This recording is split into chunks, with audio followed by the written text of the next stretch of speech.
माझं नाव पवन जाधव आणि आज आपण प्रवास करणार आहे वडगाव मावळ या गाडीनं.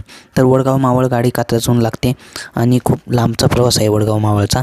तर म्हणलं चला बघू तरी किती लांबचा प्रवास आहे.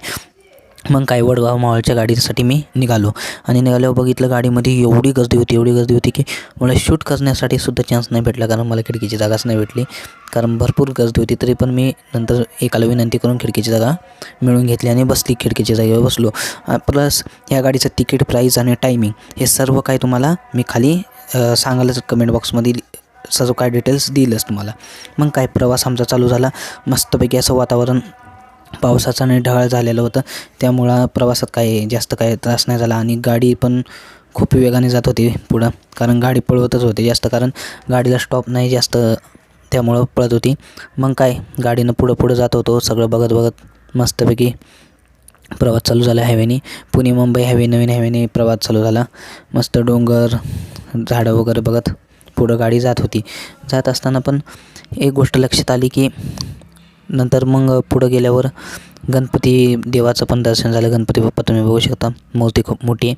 आणि तसंच आम्ही पुढं असंच तळेगावला आलो. तळेगावच्या टोलनाक्याच्या जवळ गाडी आली होती. तर टोलनाक्याच्या जवळ आल्यानं गाडी मग टोलनाका वगैरे क्रॉस करून मग गाडी पुढचा प्रवास सुरू झाला गाडीचा. पण एक गोष्ट तुम्हाला नक्की सांगतो आवर्जून ही ऐका की वडगाव मावळ गाडी ही कात्रजहून असो नाही तर वडगाव मावळहून तुम्ही बसा, पण गाडीला गर्दी भरपूर असते ह्या गाडीला. कारण मी बघितलं तर गाडीला भरपूर गर्दी होती, येताना पण आणि जाताना पण एवढी गर्दी असते गाडीला ह्या. कारण ही गाडी तळेगाव दाभाडे इकडून सगळीकडनं येते, त्यामुळं भरपूर गर्दी असते या गाडीला. तर त्या हिशोबानंच तुम्ही जावा. टायमिंग वगैरे मी दिलंच त्या गाडीचा. तर असं करत आमचा प्रवास पुढं सरकत गेला आणि एक नंबर प्रवास झाला. तिकीटची प्राईस वगैरे तुम्हाला दिलंच मी.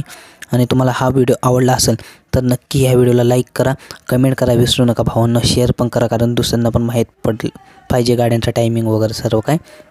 तसं आम्ही वडगाव मावळला पोचलो आणि नक्की आपण पुढच्या व्हिडिओमध्ये नक्की भेटू. तेव्हापर्यंत बाय मित्रांनो.